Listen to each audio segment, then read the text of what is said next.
Hi, my name is Richard Dorian. I'm the Deputy Head of Industry Education Quality here at the AITC. My role is to look after everything to do with teaching and learning and the curriculum. The AITC is a senior school for Year 10, 11 and 12 students. So in Year 11 and 12 we deliver Essential English, Essential Maths and our VET qualifications, which have a focus on innovation and entrepreneurship. Our Wisdom program continues, and we also have a physical and mental health and wellbeing program which continues to develop the whole person. The Wisdom program is a series of stories designed to develop the young person's character. They provide clear and concise messages that enable a young person to really relate to that value and know how to apply it in a real world setting. For any young people who require additional support, we have tutorials 3 days a week that they can access. During the enrolment process, we can also discuss any specific learning needs that your young person might have, so we can determine if we can support them appropriately. So in years 11 and 12, young people will undertake what we call the 5-7 model. So that's 5 weeks in education, completing their studies, and 7 weeks in their industry block. So the industry block is made up of 7 weeks. This includes 5 weeks of term and the 2 weeks of holiday. The holiday time is where we encourage young people to complete work experience, and by this point they actually might be signed up into a school-based apprenticeship or traineeship. Once signed up into a school-based apprenticeship or traineeship, that 7-week industry block becomes all about going to their employment. So at this point they would no longer need to complete training at TAFE or work experience. They'd be dedicating all of that time specifically to their employer. So as most of us are probably aware, not many of us have learnt the skills we need to get a job or to be employed from just sitting in a classroom. We've got to get out there, we've got to actually work for and with other people, and work experience is about giving exactly that opportunity. So it may be that you're on the broom for a little while, and that's okay. And it may be that as trust grows with that employer, they give you more and more responsibility and more interesting tasks to complete, and that's just part of work experience. Are they paid? I suppose it depends how you look at it. Not in a monetary value, but they are paid in time from the employer, from experience from the employer, and feedback from both the employer and the industry consultant. Ultimately, every hour of work experience the young person completes takes them one step closer to that goal of a school-based apprenticeship or traineeship. So whilst they may not be paid in a monetary value, that time at work experience is gold. In the year 11 and 12 space, the industry consultant role is really important. They're continuing to coach and mentor and develop that young person, giving them the feedback from the employer. But as we move through year 11 and year 12, we're really getting into hunting season. That young person is hungry to get the school-based apprenticeship or traineeship, and the industry consultant is really keen to help them to get there. So by this point, the feedback that they're receiving on every single work experience is crucial. The young person is honing those skills, is looking for those areas that they need to improve, and they're going back out to the work experience and making sure that they're doing just that.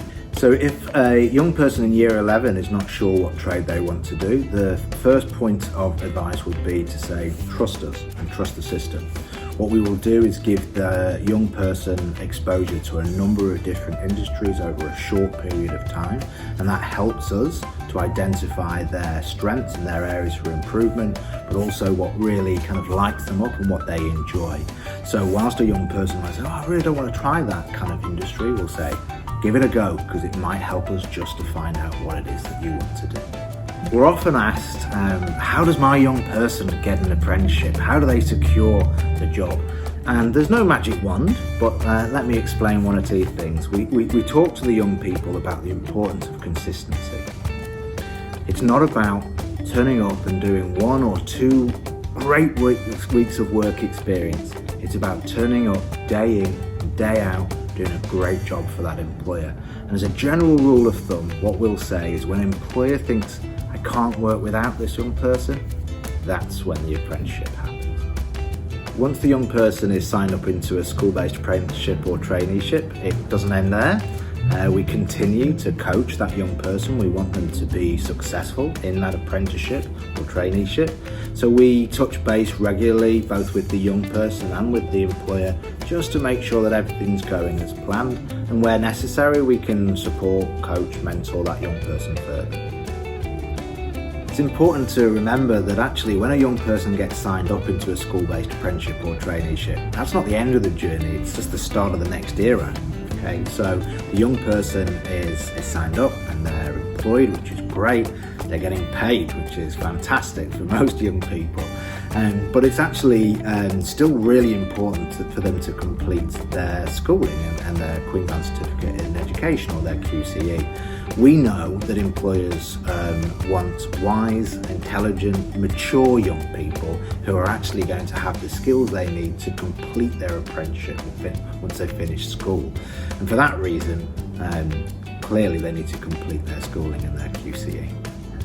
A killer question we're often asked is, when will my young person be signed up into an apprenticeship? And the honest answer is, it really depends, and let me talk you through some of those things. So some of it depends on the industry that the young person wants to go into.